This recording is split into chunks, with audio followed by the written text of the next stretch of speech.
Hello friends, welcome to study beginners.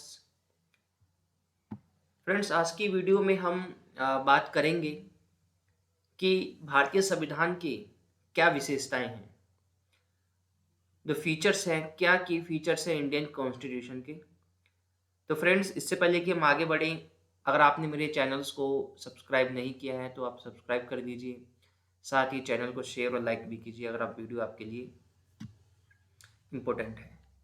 तो सबसे पहले हम ये देखते हैं कि भारतीय संविधान की क्या-क्या विशेषताएं हैं। तो देखिए, सबसे पहला है द लेंथेस्ट रिटन कॉन्स्टिट्यूशन। अगर हम वर्ल्ड में कॉन्स्टिट्यूशन की बात करें तो दो तरह के कॉन्स्टिट्यूशन होते हैं। एक होता है रिटन कॉन्स्टिट्यूशन, जैसे अमेरिका का कॉन्स्टिट्यूशन है। एक होता है आपका अनरिटन कॉन्स्टिट्यूशन, जैसे ब्रिटेन का है। तो अमेरिका में रिटन कॉन्स्टिट्यूशन का मतलब है कि वहाँ पे एक बुक है जिसमें सेट ऑफ रूल्स लिखे गए हैं कि कैसे कंट्री गवर्न की जाएगी, किसी देश की क्या-क्या जो है किस तरीके से सरकार काम करेगी।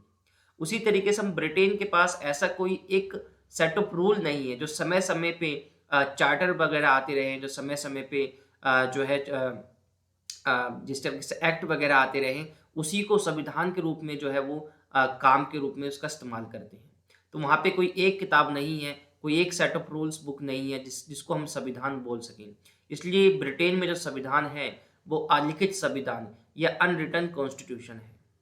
लेकिन भारतीय संविधान एक रिटन कॉन्स्टिट्यूशन है और दुनिया का सबसे लंबा, मतलब सबसे ज़्यादा आर्टिकल्स अगर हम देखें तो वो भारतीय संविधान में देखने को मिलते हैं। ओरिजिनली इंडियन कॉन्स्टिट्यूशन में 395 आर्टिकल्स थे और अगर हम 395 आर्टिकल्स और 22 पार्ट्स और 8 शेड्यूल्स यहाँ पे देखने को मिलती है।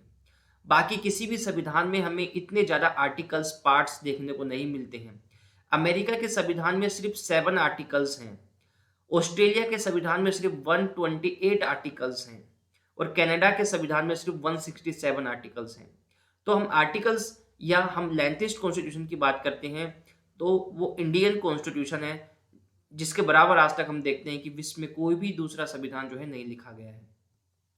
अब इसका कारण है, जैसे कि ज्योग्राफिकल आप साइज कह सकते हैं कि इंडिया खुद अपने आप में बहुत बड़ा, बहुत बड़ी कंट्री है, डाइवर्सिटी बहुत ज़्यादा है। तो इसलिए सभी से रिलेटेड जो इश्यूज़ हैं, जो पूरे भारत के एरियाज़ को कवर कर सके, उससे रिलेटेड आर्टिकल्स जो हैं उसके अंदर लिखे गए हैं। जिसका कारण है कि हमारा संविधान बहुत ज़्यादा जो है लंबा जो है लिखा गया है, बहुत सारे आर्टिकल्स उसमें लिखे गए हैं। इसके अलावा आप देखेंगे कि हमारे यहाँ पे एक ही कॉन्स्टिट्यूशन है, मतलब सेंटर के लिए और स्टेट गवर्नमेंट के लिए एक ही कॉन्स्टिट्यूशन जो है हमने बनाया है। बाकी अगर हम अमेरिका की बात करें, वहाँ पे स्टेट के लिए अलग से कॉन्स्टिट्यूशन है, सेंटर या नेशनल के लिए एक अलग से कॉन्स्टिट्यूशन है। लेकिन हमारे इंडिया में जो है सेंटर गवर्नमेंट के लिए और स्टेट गवर्नमेंट के लिए जो है एक ही संविधान है, इसलिए दोनों का जो प्रोविजंस वगैरह है हमने एक ही संविधान में किए हैं। ये भी एक कारण है कि हमारा संविधान जो है काफ़ी जो है बड़ा बनता है। और दूसरा, influenced by the government of act 1935। 1935 के एक्ट से हमने बहुत सारे आर्टिकल्स को उठाया है। मतलब अधिकतर जो हमने जो आर्टिकल्स को उठाया है वो 1935 के गवर्नमेंट ऑफ इंडिया एक्ट से उठाया है, जिस कारण कि जो हमारा कॉन्स्टिट्यूशन है बहुत बड़ा, बहुत लेंथीस्ट कॉन्स्टिट्यूशन जो है माना जाता है। तो पहला ये इसका फीचर है कि lengthiest constitution in in the world. दूसरा है आपका ड्रॉन फ्रॉम वेरियस सोर्सेस। तो सबसे दूसरा जो हमारा जो इम्पोर्टेंट फैक्टर है हमारे कॉन्स्टिट्यूशन का, वो ये है कि दुनिया के जितने भी संविधान हैं, जितने भी संविधान सक्सेसफुल संविधान हैं, उससे हमने सीख ली और उन आर्टिकल्स को हमने अपनी इंडिया में या उन संविधान से लिए गए जो प्रोविजंस है उसको इंडियन कॉन्स्टिट्यूशन में जो है हमने शामिल किया है। जैसे फंडामेंटल राइट्स की बात करें, हमने अमेरिका से लिया है। और अगर हम डायरेक्टिव प्रिंसिपल्स की बात करें तो हमने आयरिश कॉन्स्टिट्यूशन से लिया है। तो बेसिकली हम देखते हैं, और कैबिनेट फॉर्म ऑफ गवर्नमेंट की बात करें तो हमने ब्रिटिश से लिया है। हमारा जो फेडरल सिस्टम है वो एक जो कनाडा का संविधान है, कैनेडियन संविधान है, उससे जो है अडॉप्ट किया गया है। तो इमरजेंसी प्रोविजंस हमने जर्मनी से अडॉप्ट किए हैं। तो ऐसे बहुत सारे प्रोविजंस हैं जो हमने दूसरे संविधानों से जो है सीधा-सीधा जो है हमने अडॉप्ट किया है। तो ये भी हमारे संविधान की एक विशेषता है कि दुनिया के काफ़ी सारे संविधानों से जो बेस्ट चीज़ें हैं, जो सक्सेसफुल आर्टिकल्स हैं, जो प्रोविज़न्स हैं, हमने उसको उठा करके अपने भारतीय संविधान में उसको जगह दी है। फिर है तीसरा जो हमारा फीचर है संविधान का, वो है federal system with unitary features. तो फेडरल हमारी गवर्नमेंट जो है फेडरल है, हमारा इंडिया जो है फेडरल सिस्टम है, जहाँ पे हम देखते हैं यहाँ पे 2 तरह की सरकारें देखने को मिलती हैं, जहाँ पे स्टेट गवर्नमेंट और सेंट्रल गवर्नमेंट के बीच जो है हमें पावर का डिवीज़न देखने को मिलता है। इसके अलावा यहाँ पे एक रिटन कॉन्स्टिट्यूशन देखने को मिलता है। इसके अलावा यहाँ पे सुप्रीमेसी ऑफ जो है जुडिशरी देखने को मिलती है। लेकिन साथ ही साथ इन फेडरल प्रोविजंस के साथ हमारे इंडिया में कुछ यूनिटरी फीचर्स भी हैं। कुछ यूनिटरी फीचर्स कैसे हैं? जैसे स्ट्रॉन्ग सेंटर। अगर हम सेंटर गवर्नमेंट और स्टेट गवर्नमेंट की बात करें तो हमारे यहाँ पे जो सबसे ज़्यादा ताकतवर या पावरफुल जो गवर्नमेंट बनाई गई है वो सेंटर गवर्नमेंट बनाई गई है। इसके अलावा यहाँ पे सिंगल कॉन्स्टिट्यूशन है, सेंट्रल गवर्नमेंट के लिए और स्टेट गवर्नमेंट के लिए एक ही तरह का संविधान हमने बनाया है।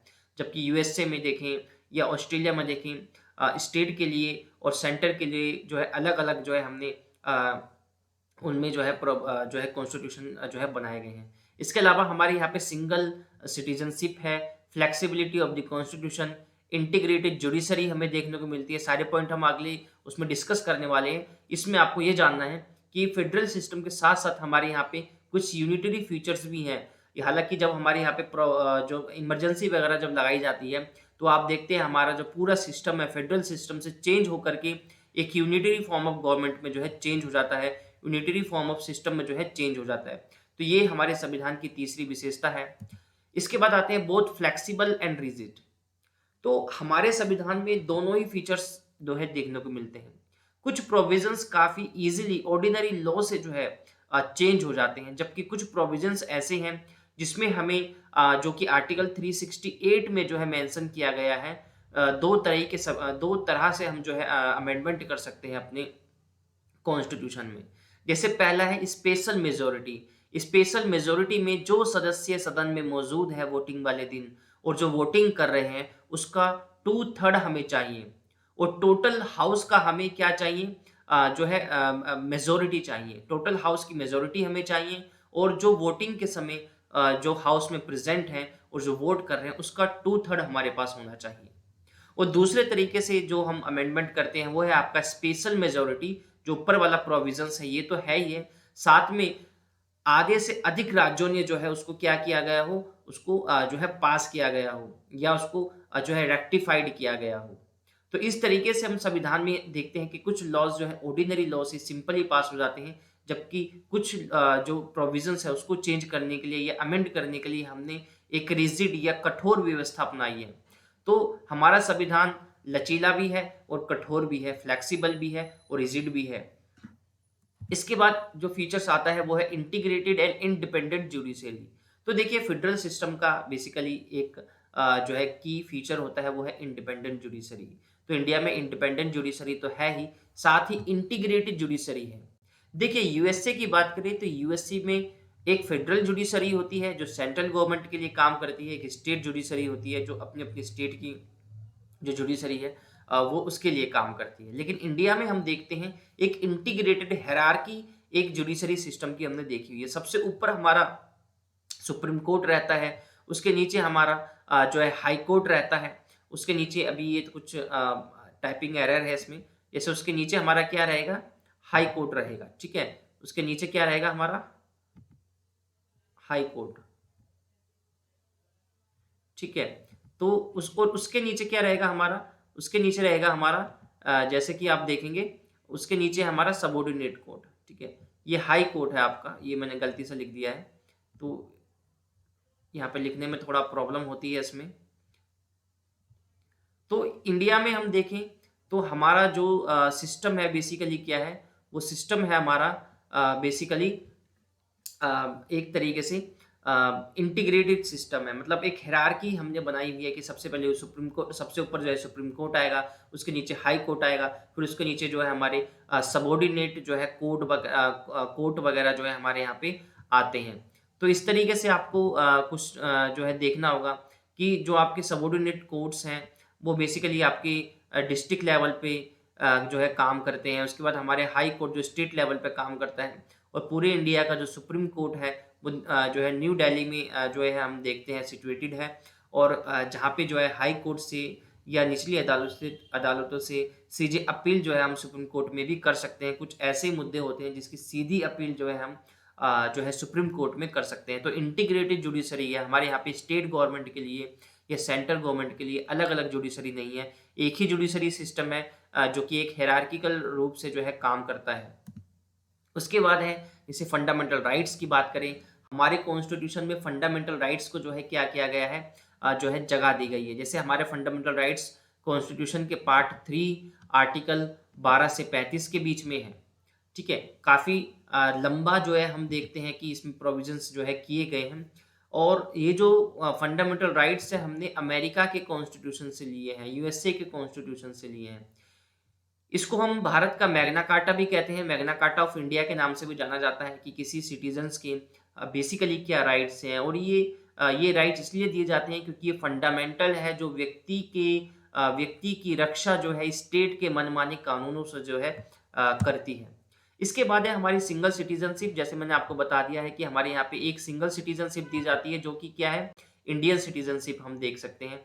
पूरे इंडिया में जो है कंट्री के लिए जो है एक ही सिटीजनशिप है, वो है इंडियन सिटीजनशिप। जबकि आप यूएसए की बात करें, यूएसए में 2 तरह की सिटीजनशिप है, एक तो कंट्री की तरफ से या सेंट्रल गवर्नमेंट की तरफ से, और दूसरा जो है स्टेट गवर्नमेंट की तरफ से भी हम क्या देखते हैं वहाँ पे सिटीजनशिप जो है दी जाती है। तो अमेरिका में, यूएसए में 2 तरह की सिटीजनशिप है, एक फेडरल गवर्नमेंट के द्वारा दी जाती है और एक स्टेट गवर्नमेंट के द्वारा दी जाती है। इस तरीके से हम इंडिया में देखते हैं एक ही तरह का जो है हम देखते हैं बेसिकली जो है सिंगल सिटीजनशिप जो है इसमें दी गई है। इसके अलावा भी आप बहुत सारे फीचर्स देख सकते हैं, डायरेक्टिव प्रिंसिपल्स हैं जो हमने आयरिश कॉन्स्टिट्यूशन से लिए हैं। ठीक है, इसके अलावा हम देखते हैं कि सुप्रीमेसी ऑफ जुडिशरी को हम यहाँ पे देख सकते हैं कि हमारे यहाँ पे जो सुप्रीम कोर्ट है, जो केंद्र जो सेंट्रल गवर्नमेंट और स्टेट गवर्नमेंट के द्वारा जो विवादित मामले हैं उसका जो है निपटारा वगैरह करती है। तो ये कुछ हमारे कॉन्स्टिट्यूशन के फीचर्स हैं जिसको हम एक बार रिकॉल कर लेते हैं। देखिए, पहला है कि दुनिया का सबसे जो है लंबा कॉन्स्टिट्यूशन हम इसको कह सकते हैं। देखिए, पहला क्या है कि ये दुनिया का सबसे बड़ा कॉन्स्टिट्यूशन है। ठीक है, दूसरा है कि हमने बहुत सारे दूसरे कॉन्स्टिट्यूशन से जो है प्रोविजंस लिए हैं। तीसरा है कि फेडरल सिस्टम के साथ साथ हमारा कॉन्स्टिट्यूशन क्या है, यूनिटरी फीचर्स भी है। इसके बाद फोर्थ है हमारा कि ये फ्लेक्सिबल भी है, आसानी से इसमें चेंज भी हो जाते हैं, और कुछ प्रोविजंस जो है इसमें काफ़ी जो है स्पेशल मेजोरिटी के बाद जो है इसमें होते हैं। और इंटीग्रेटेड जुडिशरी है इसमें। ठीक है, और साथ ही साथ हमने क्या दिए गए हैं, फंडामेंटल राइट्स जो है हमने इसमें जो है कॉन्स्टिट्यूशन में प्रोवाइड किए गए हैं। फ्रेंड्स, ये थे हमारे कॉन्स्टिट्यूशन के कुछ की फीचर्स। अगर आपको ये वीडियो अच्छा लगा हो और आपको अगर ये जो है काफ़ी यूज़फुल लगा हो, तो आप इस वीडियो को जो है सब्सक्राइब कर सकते हैं, आप जो है इसे शेयर कर सकते हैं। Thank you for watching my video.